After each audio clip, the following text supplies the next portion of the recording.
ओम शांति। मनुष्य को सदा सच्चा सेवाधारी बनना चाहिए और सच्चा सेवाधारी उसे कहा जाता है जिसको कोई भी स्वार्थ भावना न हो।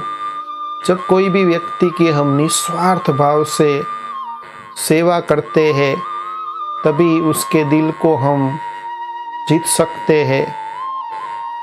गायन लायक, पूजन लायक, महिमा लायक बन सकते हैं।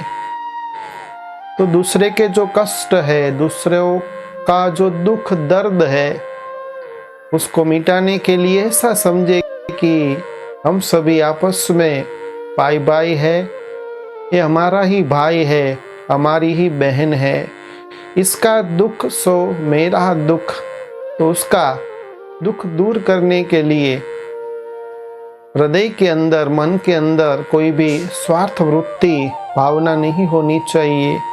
तो जब ऐसी शुद्ध भावना से हम सभी का दुख दूर करते हैं, उनके दुख में हम शामिल होते हैं और उनके दुख को दूर करके उनको सच्ची खुशी देते हैं, सच्ची सुख की अनुभूति कराते हैं, तभी उनके दिल से दुआएं निकलती है। तो इस पर ही एक आज बहुत सुंदर कहानी सुनेंगे, जिस कहानी का नाम है असली पुजारी। तो एक विशाल मंदिर था। तो उस विशाल मंदिर के अंदर एक प्रधान पुजारी जिसकी मृत्यु हो जाती है। तो नया पुजारी नियुक्त करने के लिए जो प्रबंधक होते हैं वो अनाउंसमेंट करते हैं, जाहिरात करते हैं कि जिस व्यक्ति को, जिस आदमी को इस मंदिर का प्रधान पुजारी बनना है तो वो कल सुबह आकर के अपने पुजारी रूप का ज्ञान सिद्ध करे, उसकी विधि बताए और पूजा विधि में कौन कौन से मंत्र है उसके बारे में उनको प्रश्न पूछा जाएगा और जो अपने ज्ञान को सिद्ध कर सकेगा उसको ही मंदिर का प्रधान पुजारी नियुक्त किया जाएगा। तो उस अनुसार सुबह होते ही बहुत सारे व्यक्ति, आदमी उस मंदिर के अंदर पुजारी बनने के लिए घर से निकल पड़ते हैं। असल में इस मंदिर का स्थान एक ऊंची पहाड़ी पर होता है और बहुत सारे पत्थर और कांटों से भरा उनका रास्ता होता है। सारे कांटे पसार करने के बाद और पत्थरों को पसार करने के बाद उसके ऊपर चल करके उस मंदिर तक पहुंच सकते हैं। तो बहुत सारे व्यक्ति जो पुजारी बनना चाहते थे वो कांटों को पसार करते करते, पत्थरों के ऊपर चलते, इस जटिलताओं से निकल करके मंदिर में पहुंचे। तो मंदिर का जो प्रबंधक व्यक्ति था उन्होंने बारी बारी सबको प्रश्न पूछा, पूजा की विधि पूछी, मंत्र पूछा। और जब ये जो परीक्षा सबकी ली जा रही थी, इंटरव्यू जब खत्म होने वाला था, तब एक नौयुवा दौड़ता हुआ वहां पहुंचता है और उसके कपड़े भी फटे हुए होते हैं और वो पसीने से लथपथ होता है। तो प्रबंधक उसे कहता है कि अभी तो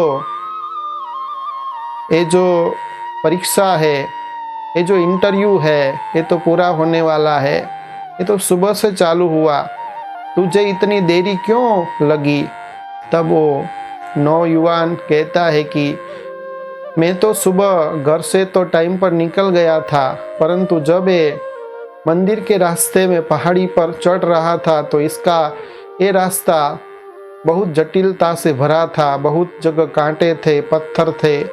तो मैंने सारे ही रास्ते में जो कांटे पड़े थे, पत्थर थे, जो मंदिर में आने वाले जो श्रद्धालु होते, यात्रालु होते, जिसको बहुत कष्ट पड़ता है, तो इसलिए मैंने सारे ही पत्थर और कांटे साइड में कर दिए और रास्ता अच्छा कर दिया, इसलिए मैं पसीने से लथपथ हो गया हूँ और मेरे कपड़े भी फट गए हैं और मैं समय पर पहुँच नहीं पाया।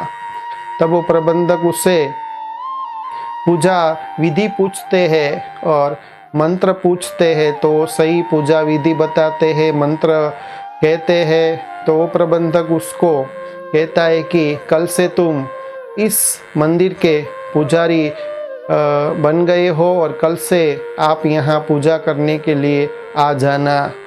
तब बाकी के जो भी पुजारी बनने के लिए व्यक्ति आए थे वो आश्चर्यचकित होकर के देखने लगते और सभी प्रबंधक को कहते हैं कि हम सभी को तो पूजा विधि मालूम थी, मंत्र भी याद था, लेकिन फिर भी इस नौयुवान को ही क्यों आपने सिलेक्ट किया? ये तो देरी से आया है। फिर भी इन ऐसी कौन सी विशेषता आपने देखी जिसके कारण आपने उसको पुजारी नियुक्त किया? तब प्रबंधक कहते हैं कि असल में सच्चा मनुष्य इसे कहा जाता है तो बिना स्वार्थ निस्वार्थ भाव से परोपकारी होकर के, परोन्मुख होकर के दूसरों की सहायता करते हैं, दूसरों के दुख में स्वयं के दुख को महसूस करते हैं, अनुभव करते हैं, वही सच्चा मनुष्य है। बाकी पशु में भी स्वार्थ भावना होती है। तो ये नौयुवान ने जो रास्ते में कांटे थे, ये जो पत्थर थे, उसको लगा कि जो भी श्रद्धालु आएंगे, जो भी यात्रालु आएंगे, उनको कितना कष्ट पड़ेगा। तो उन्होंने फल इंटरव्यू में देरी हो, परंतु अपनी परोपकारी भावना से उन्होंने सारी सफाई करके इस इंटरव्यू में वो समय पर नहीं पहुंचे हैं, परंतु उन्होंने जो अपनी परोपकारी भावना है उसको दिखाया है, जिसके कारण उसको पुजारी के रूप में नियुक्त किया गया है। तो इस बात से सभी जो व्यक्ति थे उसको समझ में आ जाता है कि हमको क्यों नहीं सिलेक्ट किया गया। तो ये छोटी सी कहानी से हमको ये सीखने को मिलता है कि हमेशा दूसरों के सुख में सुख समझे, दूसरों के दुख में दुख समझे। किसी का भी दुख दूर होता है तो उसमें हम सुख फील ना करें।